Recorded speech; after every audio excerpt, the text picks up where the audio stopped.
할렐루야. 오늘 요한복음 7장 10절로 24절 말씀 우리 한번 본문을 읽을게요.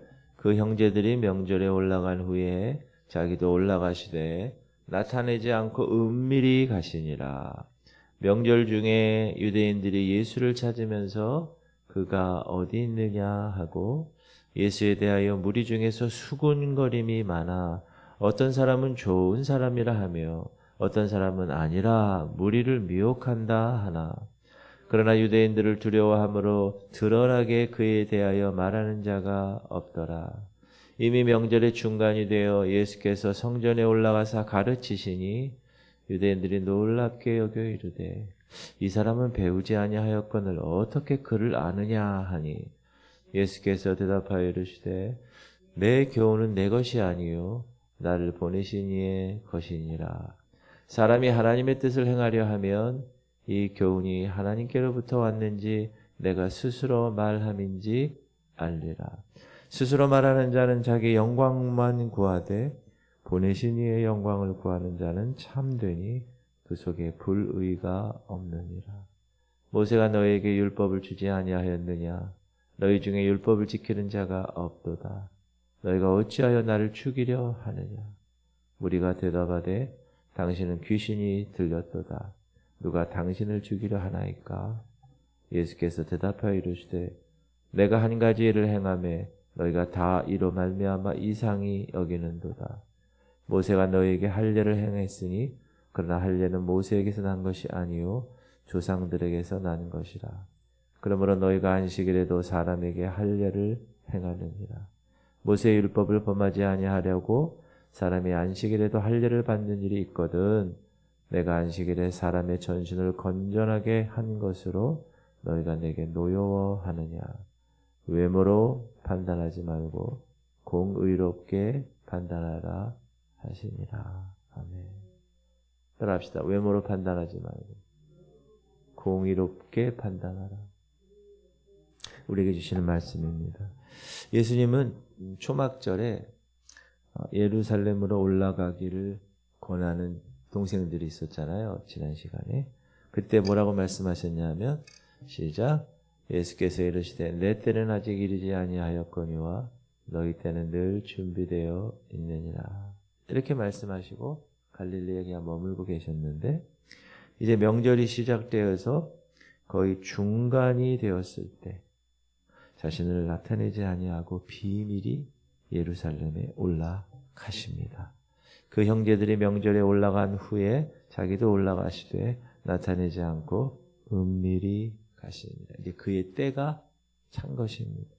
왜 그럼 비밀이 예루살렘에 올라가셨을까요? 그가 비밀이 올라가신 이유는 유대인들이 그를 잡을 기회를 노리고 있었기 때문에 그렇습니다. 초막절은 이스라엘 민족에 있어서 가장 거국적인 민족적 행사였습니다. 장막절이라고도 하고 수장절이라고도 하는 이 초막절에 유대인들은 이제 나뭇가지로 지붕에 이렇게 초막을 짓고 7일간 절기를 지켰습니다. 거길 거예요. 지금도 유대인들은 장막절, 초막절이 되면 아파트에 산다. 그럼 아파트 베란다에다가 이렇게 아이들하고 텐트를 치고 그렇게 살아갑니다. 그럼 아이들이 물어보죠. 아빠 왜 우리는 여기서 일주일 동안 살아? 그러면 우리 조상이 옛날에 광야에서 텐트 치고 살았어. 그걸 기억하고 그래서 우리가 있는 거야 이렇게. 그리고 크게 즐거워했던 명절이란다. 우리가 추석 명절 센 것처럼 왜 애들이 왜 추석에 명절을 세요? 가을에 추수한 걸 감사하고 또 어르신들을 이렇게 기억하고 그런 일들 똑같은 거죠. 근데 이 명절에는 모든 유대인들 흩어졌던 디아스포라 유대인들이 다 이제 돌아오는. 그래서 예루살렘은 인산인해를 이룹니다. 유대인들은 다 오니까. 근데 이제 무리 가운데 예수를 찾는 거예요. 예수를 죽이려는 무리들이. 왜냐하면 예수님도 유대인이고 명절을 지키는 사람이니까. 그래서 예루살렘에 올라온 줄 알고 있었기 때문에 그렇게 합니다. 명절 중에 유대인들이 예수를 찾으면서 그가 어디 있느냐 하고 왜냐하면 그 시기에 예수님에 대한 소문이 이미 다 사면에 펼쳐졌기 때문에 예루살렘에 모인 무리들은 그를 보기 원하는 사람도 있었고 또 그에 대한 수군거림에 술렁이고 있었다. 근데 수군거림의 내용이 두 가지입니다. 어떤 사람은 그분 좋은 사람이야. 또 어떤 사람은 아니야. 12절 예수에 대하여 무리 중에서 수군거림이 많아 어떤 사람은 좋은 사람이라 하며 어떤 사람은 아니라 무리를 미혹한다 하나. 자신의 비밀을 감추시는 이 예수 그리스도께서 이제 예루살렘에 올라가셨습니다. 그러니까 명절 중간이 되니까 성전에 가셔서 무리들에게 말씀을 가르치기 시작하는 거예요. 시작. 이미 명절의 중간이 되어 예수께서 성전에 올라가서 가르치시니 말씀을 가르치시는 주님의 주변에는 명절 분위기에 무르익은 많은 무리들이 모이는. 그런데 그들이 예수님의 가르치심을 듣고 놀란 겁니다. 기이 여긴. 아니 이 사람 배우지도 않은 사람 아니야. 한편 배우지 못한 예수님을 무시하는 사람도 있고 그의 입에서 나오는 교훈을 저거 가치가 없어 하고 조롱하는 사람도 있었다. 유대인들이 놀랍게 여겨 이르되 이 사람은 배우지 아니하였거늘 어떻게 그를 아느냐 하니 예수님은 이같이 모함과 비방 당하시면서 그들의 불신앙을 책망하시죠. 뭐라고 책망하십니까? 내 교훈은 내 것이 아니라는 거예요. 16절 예수께서 대답하여 이르시되 내 교훈은 내 것이 아니요. 이 내 것이 아니라는 말씀의 뜻은 세상 사람들이 추구하는 게 아니라 세상의 방법 같은 세상적인 것이 아니다. 여러분 주님이 그분의 말씀을 전하시는 그 모든 것들이 세상에서 공부해서 터득한 학문의 말이 아니죠. 그거를 이제 분명히 말씀을 하신 것입니다. 그리고 내 교훈은 나를 보내신 이의 것이야. 16절 하반절 보면 나를 보내신 이의 것이니라. 예수님이 가르치신 모든 교훈은 하나님이 온전하게 주신 것이고 신이 하나님께로부터 받은 것입니다. 예수님이 자신을 하나님이 보내심을 받은 하나님의 아들이라는 것을 밝히시고 또 이 교훈은 내 교훈이 아니라 아버지 하나님의 교훈이라는 것을 경고하신 거예요. 왜? 그들은 하나님, 이르신 하나님을 알고 있으니까. 이렇게 예수님은 스스로 은혜와 진리가 충만하신 분입니다. 우리가 알고 있는 요한복음 1장 말씀이 육신이 되어 우리 가운데 거하심에 우리가 그의 영광을 보니 아버지의 독생자의 영광이요 은혜와 진리가 충만하더라. 할렐루야. 예수님은 진리 그 자체로 오신 분입니다. 그의 입에서 나오시는 모든 말씀은 우리를 가르치시기에 부족할까요? 아니에요. 조금 더 부족합니다. 그래서 여러분 은혜와 진리가 충만해요. 같이 거의 50대 50으로 충만해야 돼요. 근데 교회들을 보면 목사님들을 보면 어떤 사람은 은혜 충만한 사람이 있어요. 근데 말씀이 좀 약한 사람. 어떤 교단이 그러죠? 순복음 교단이 주로 은혜 충만해. 근데 말씀이 약해. 근데 어느 교단의 목사님들은 말씀은 쪽쪽 쪼갠다고 그래요. 근데 은혜가 없어. 은혜가 싸늘한 그런. 그러니까 여러분 은혜 반, 진리 반 이게 좋습니다. 그 다음에 예수님은 말씀이 육신이 되신 분이라고 그랬죠. 시작. 말씀이 육신이 되어 우리 가운데 거하시네. 그리고 그 말씀은 하나님이라고 그랬어요. 시작.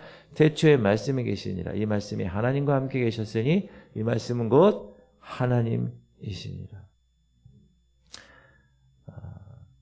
아니 이 천지를 다 창조하시고 여러분 이 우주의 별이 얼마나 많은데 무한대로 많은데 그 별들의 이름을 다 아신대잖아요. 그런 분인데 뭘 배워서 우리에게 교훈을 하시겠어요.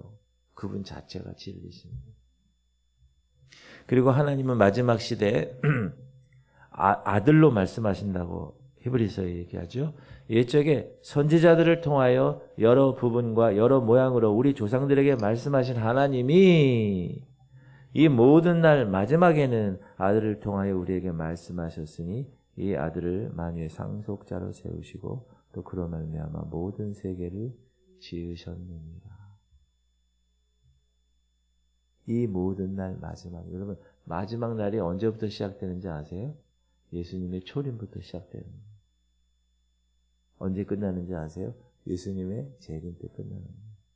그때부터 마지막 날. 그러니까 지금은 마지막이에요.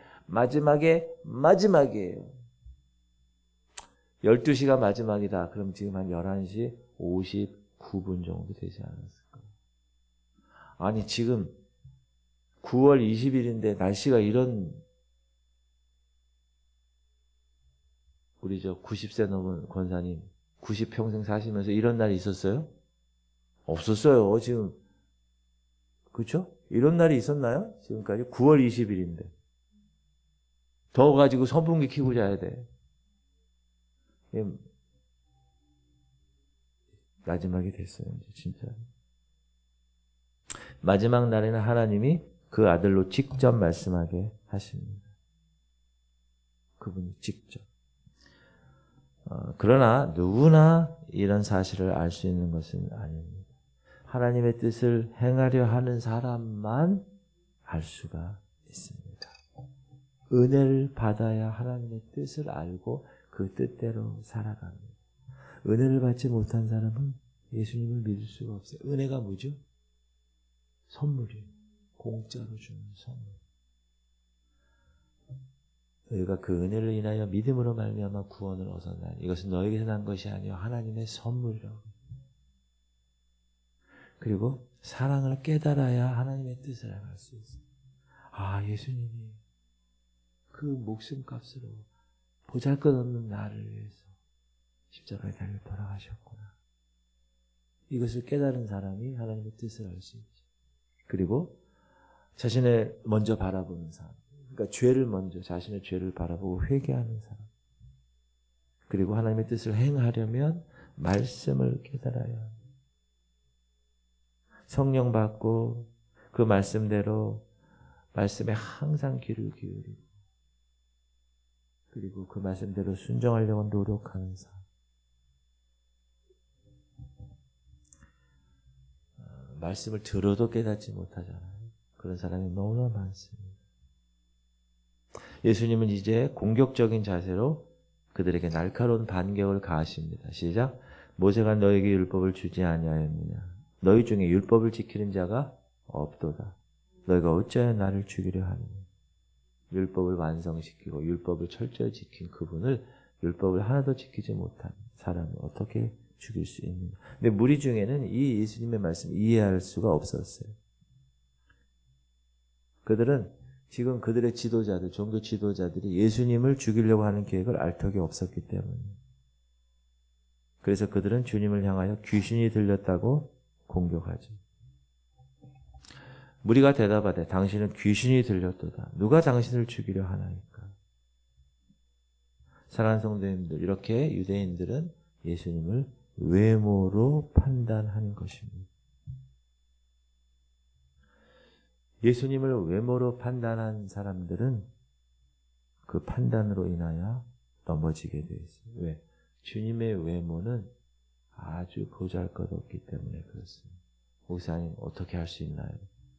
이사야 선지자가 메시아에 대한 언급을 했는데 그는 주 앞에서 자라나기를 연한 순 같고 마른 땅에서 나온 뿌리 같아서 고운 모양도 없고 풍채도 없은즉 우리가 보기에 흠모할 만한 아름다운 것이 없도다. 그러므로 우리는 예수님을 바라볼 때 어떻게 바라봐야 됩니까? 공의의 판단으로 바라봐야 됩니다. 그럴 때 그분의 교훈이 우리에게 영적인 양식이 되는 거예요. 어느 목사님이 추석날에도 새벽 기도를 했대요. 그러면서 365일 새벽 기도 있대요. 그 교회. 그래. 훌륭하십니다. 그래서 저희는 빨간 날은 쉽니다. 그래서 그랬더니 하나님의 말씀을 매일 먹어야지.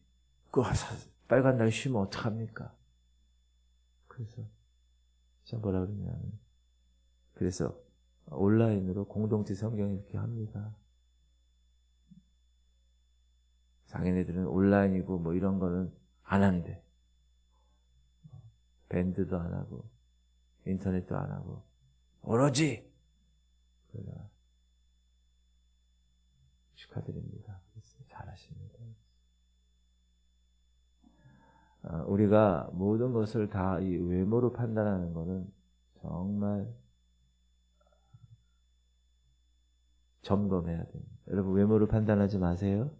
교회에 누가 새로 오는데 좀 옷차림이 그렇고 얼굴이 그렇고 냄새나고 막 그래서 막 이렇게 하면 안 되고요. 외모랑 관계없이 우리 다 못생겼잖아요. 볼 것도 없고 여러분 중심을 보시기 바랍니다. 기도합시다. 주님 우리 성도들이